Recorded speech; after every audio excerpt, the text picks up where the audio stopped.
want to pause to start with enormous thanks, both to the press, to the IISS, to the SIS, and especially to my distinguished colleagues who honor me with their presence here today. I really appreciate the opportunity to have this conversation with these scholars. It's a wonderful opportunity, and I will try and keep my comments relatively brief, and you can always get out the cane and tell me when I've gone on too long. I don't want to do a lot in my comments, but I do want to cover some foundational grounds about the book as the basis for a conversation.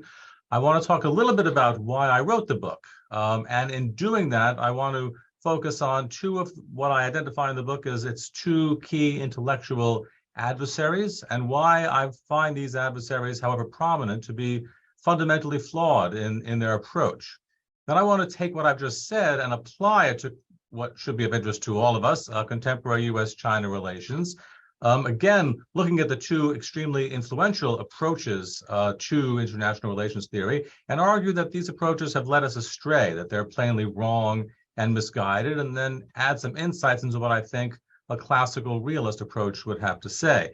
And if I have time at the end of that, I'll walk briefly through what I do in the book to try and show why I think a classical realist approach has something to tell us about world politics. Okay, so in order, that first question I raised is, why this book? And somewhat immodestly, I guess, what my goal with this book was to reclaim realism, to re-articulate a version of realism, which I think in contemporary international relations theory had been too narrowly defined, and to the extent that structural realism is so dominant that even peer professionals conflate structural realism with realism as if they are exactly the same thing, as opposed to structural realism being one type of the way to kind of practice or deploy a realist paradigm. I also want to contrast realism with another enormously influential movement in international relations theory, and that is the bargaining model. So those are the two adversaries, I think, of the book, intellectually speaking, of course. But I want to emphasize that beyond that, this book is not evangelical. I do not want everybody to become a classical realist. In fact, that would be a really bad idea. Intellectual monocultures are bad for the world. And so what I'm trying to do here is articulate one approach to the study of world politics and argue that it can help us understand world politics better, but it need not be the approach that all scholars embrace. And in fact, again, as I already said, that would actually not be a good thing. So having said that, let me turn briefly to the two problematic dominant approaches that I did want to talk about at length in the book and briefly in this talk. One is structural realism, which again, I think is so predominant in our discipline, and yet I think is built upon basically a fundamental flaw, a misreading of oligopoly theory. Again, in Walz's theory of international politics, the metaphor comes from microeconomics and the analogy of the system in international relations to an economic market system with pressures presented to actors that they either respond to or they're selected out. And that's all well and good. I do think that the idea of common systemic pressures is insightful, influential, and important in international relations. But as the classically inclined realist Raymond Aron said, but the world is one of oligopolistic competition, not perfect competition. And that changes the metaphor fundamentally, most importantly because outcomes in oligopolistic markets are indeterminate. That is, the participants themselves shape the nature of the market. Even as they are affected by market forces, their choices in turn shape the market forces that other actors face. So what's very important here is that great powers, that is oligopolists, choose from a plausible menu of policy options, each of which probably will work, and the difference between them will be relatively subtle in their consequences for state security. But what that means is that all great powers, and that is really what realists tend to focus on, will not respond similarly to the same stimuli, and that their behaviors in turn will shape the incentive structures that other states face. So state choice matters, and politics in particular matters in classical realism in a way in which it does not matter in structural realism. To push this point very hard, Oligopoly theory can't even tell us if duopolists will compete or collude with each other. In international relations, that's a very big deal. That means that a bipolar order, we can't even say whether the two great powers, again, on the basis of oligopoly theory, will compete vigorously against one another or actually try and find some compromise and find a condominium and share their influence in the world. In fact, oligopoly theory tells us that two predominant oligopolists can maximize their own benefits more through collusion than cooperation. I'm not saying that will happen. What I'm trying to emphasize is the indeterminacy of oligopoly theory and microeconomic theory as a metaphor for understanding world politics. There's a similar problem, I think, with the enormously influential bargaining school of international relations theory, what's called the rationalist expectations for or explanations for war approach. And the fundamental flaw here is that the bargaining model embraces fully and explicitly the theory of rational expectations from economics. Once again, that's all well and good. Small problem in this instance. Rational expectations theory is actually mostly wrong. It does not test well empirically. And to the extent that it even is relevant for the study of economics, which it may be in some instances, it is fundamentally inappropriate for the study of world politics for a variety of technical reasons that we can get into in the Q&A, but I won't belabor at this moment. The Rational Explanations of War School has done a great job of branding, making them sound very rational. What is your approach? Irrational if you don't embrace a rationalist explanation for war? Well, rationalist explanations for war are not really rational. They are hyper-rationalist, unreasonably irrationalist to the extent that they are disfiguring.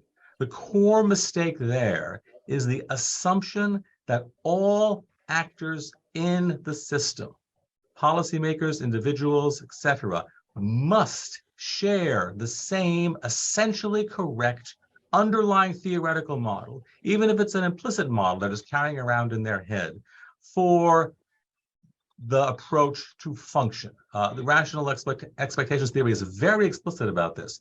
The rational explanations for war crowd is a little less explicit about this, but it is true. If all actors do not share the same underlying, more or less correct model of world politics, then the approach collapses. Rational expectations theory collapses if there's a multitude of causal models out there, and the rational expectations for war approach must collapse as well. And again, in the real world, actors, policymakers, even students of international politics, even sophisticated ones, walk around with implicit and explicit distinctions in their understandings about the causal consequences of different events.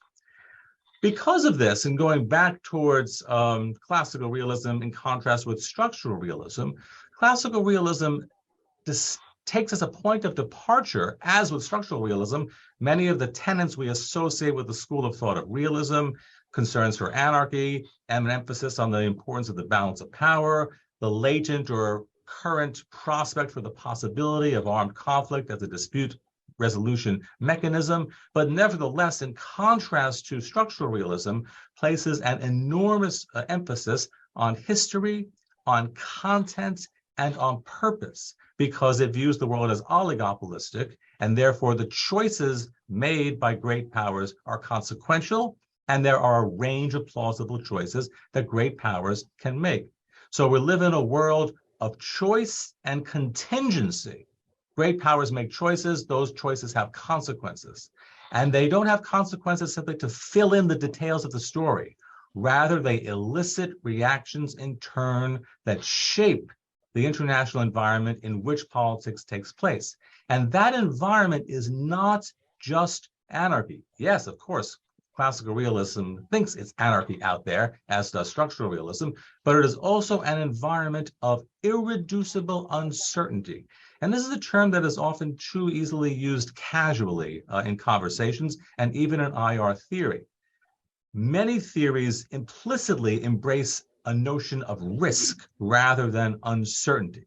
We all talk about how the intentions of the adversary are always unknown to us, but that's not uncertainty. Uncertainty is when we do not know what's going to happen next because we do not have a command of the appropriate causal model to explain politics. In a world of risk, We cannot make point predictions, but we know explicitly and completely the underlying distribution of all probable outcomes, like rolling 2 dice. I can't tell you what the outcome is going to be when I roll 2 dice. It's unknown to me. But I can tell you with tremendous accuracy the odds of getting any particular number when I roll the dice, and that would be correct. Classical realism embraces this world of uncertainty where we do not have access to that underlying model, and it tempers the analysis with certain types of cautions and prohibitions that are absent from the intellectual adversaries that I've talked about with regard to classical realism. Time permitting, I will elaborate a little more some of the tenets of classical realism, but given what we're doing here today, given the shortness of time, and given the interest of this particular audience, I do want to illustrate this with some analysis of contemporary U.S.-China relations. Because I think analyses of U.S.-China relations today illustrates the poverty in particular of very influential brands of structural realism. Consider 2 enormously influential structuralist approaches to U.S.-China relations. There's one associated with John Mearsheimer in his book, The Tragedy of Great Power Politics, and there's one associated with Graham Allison, who has articulated the notion of a Thucydides trap. But as for John Mearsheimer's theory, his theory of offensive realism, upon close scrutiny and staying close to the 5 core assumptions that he articulates of his own model, it is only possible to draw the conclusion that it is logically incoherent, and moreover, that it offers what can only be called foolish policy prescriptions for both the U.S. and for China, starting from a nice structural realist assumption that all states are security seekers. That is, and this is one of his core assumptions, that all they want to do is survive. That is their goal. He makes recommendations and observations, again, that are fundamentally flawed. He argues that China inevitably will, and I want to pause on that word inevitably, because for a classical realist dwelling in a world of uncertainty, we don't really like the word inevitability applied to anything. But he argues that China inevitably will and should, this is also a normative argument, inevitably will and should make a militarized bid for regional hegemony. And he also argues that the U.S. will and must do everything in its power to stop that. And in the book, I elaborate why I think he's wrong on both counts. On China, his advice is marred by the crucial eliding of a distinction between being a regional hegemon and seeking regional hegemony. Mearsheimer argues that the safest place in the world to be is to be a regional hegemon, and therefore everybody should want to be a regional hegemon. Well, not necessarily, because again, there is a difference between achieving regional hegemony and bidding for regional hegemony. The bid for regional hegemony, especially a militarized one, is actually extraordinarily dangerous. And is it necessary? And will it make you more safe? Remember, Mearsheimer's core assumption is that states are security seekers. If you look at the great powers throughout history who have already started out as being fairly secure, there's pretty much only one route to their destruction, and that is to make a militarized bid for regional hegemony. So if you really want to be as secure as possible, you'd be foolish to make a militarized bid for regional hegemony, and yet that is the course of action that Mearsheimer not only urges upon China, but says China inevitably will pursue. And his recommendations for the U.S. are similarly strange, because the U.S. has achieved Mearsheimer's big brass ring. It is a regional hegemon. It is preternaturally secure. And we're not even counting here what Mearsheimer calls the enormous stopping power of water, or the presence of a robust nuclear deterrent, or all of the other aspects that makes the U.S. an extraordinarily secure country. And again, in the classical realist world, where the policies chosen by great powers can shape the nature of the international system, one must ask whether the interests of the Americans would really be advanced by reaching across the Pacific and doing everything it can to strangle the emergence of China as a great power. It is unclear by Mearsheimer's own metrics what the pressing threat to U.S. security is and why it must act in that matter. So again, just to underline this point because I think it's important, on the basis of Mearsheimer's own logic as laid out by his core assumptions in his book, the theory of offensive realism, I find logically incoherent and offering foolish and dangerous policy prescriptions.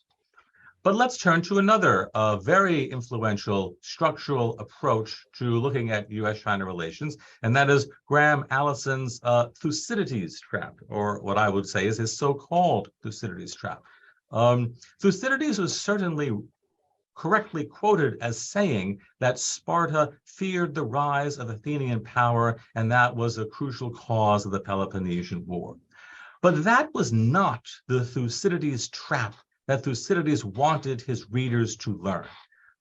We also want to pause to note that unlike Allison's claims, and unlike the participants perhaps in World War I, Athens and Sparta were not sleepwalking toward war. They did not, despite Allison's claims, each side make their best efforts to stop that war from coming about.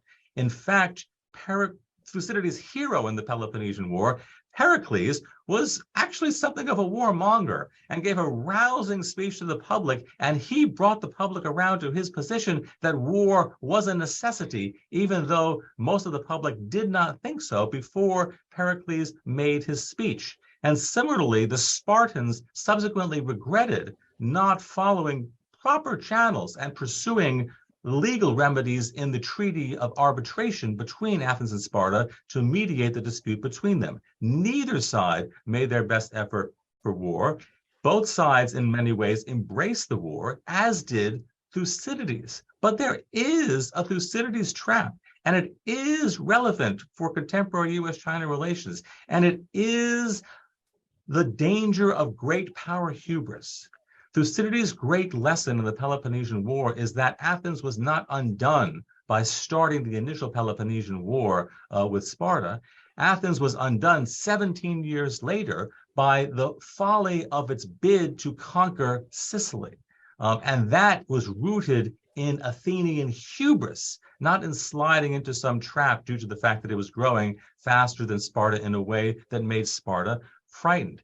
Hubris and overreach among the great powers is the great enduring lesson of Thucydides, and it is enormously vital for us today, because although I've just argued that both Mearsheimer and Allison, who are offering us structural theories of world politics, lead us to somewhat gloomy conditions, the fact that classical realism has a very different view of international politics than those two approaches does not get us out of the bag. Classical realism is also sort of wary, pessimistic, and possibly even gloomy about the fate of U.S.-China relations. Why? Because there is a rich classical realist tradition, and it does go all the way back to Thucydides, but it tracks through all of the great contributors of classical realism, ending perhaps in 1980 with Bob Gilpin's book, War and Change in World Politics, that looks closely at the dynamics of world politics, and that the engine of conflict in international relations is often driven by changes to the balance of power. And also, unlike most structural realists, and unlike Mearsheimer explicitly, states are not simply security seekers. States are indeed ambitious. In fact, if states were just security seekers, the core assumption of international relations compared to 40 years ago, or even compared to 20 years ago, China would need less foreign policy than it used to have. And we need to study China's foreign policy less than we used to, because China is much, much, much more secure today than it was 20 years ago or 40 years ago, when it had considerably fewer capabilities. It's only if states are ambitious, and I'm not talking here narrowly about China, I'm just talking about states in general. If states, when they become more capable, get more ambitious, that's why we need to study states that are becoming more powerful even more rather than even less. And U.S.-China relations for a classical realist presents a timeless and vexing dilemma, because increasingly powerful states from a classical realist perspective, because classical realism places an emphasis not simply on security, but also on ambition, tend to be troublemakers. And again, this is not China special. All powers emerging or becoming more powerful in history have become difficult. The US, Japan, we can make a long list of powers that became more powerful and then caused trouble. On the flip side of that, one of the sources of tension in world politics is that established great powers are often reluctant to change the way the world works in the context of the changes to the balance of power. And one of the singular, most vexing problems in international relations the classical realism tends to emphasize are the challenges of managing these changing relations and the changes to the balance of power. And classical realism, again, offers no easy answers, but I would say it does offer some instincts, and those instincts have something to do with trying to walk a tightrope. That is, it is a classical realist instinct to respect power, the power of others, and the limits of one's own power. And so in that case, classical realism would probably gesture at trying to find a way to understand that the world is changing, and better, as E.H. Carr would put it, to have that world change peaceably rather than through war.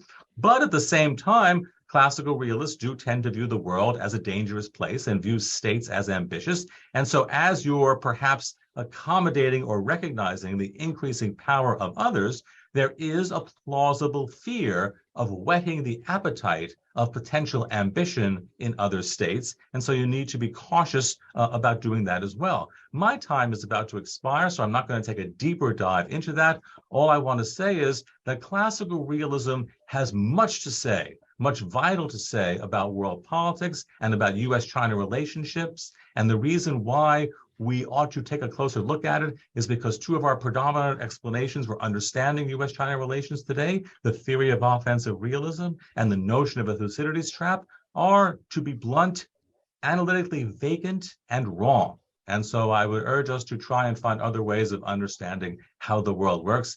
And I thank you very much for your time and attention.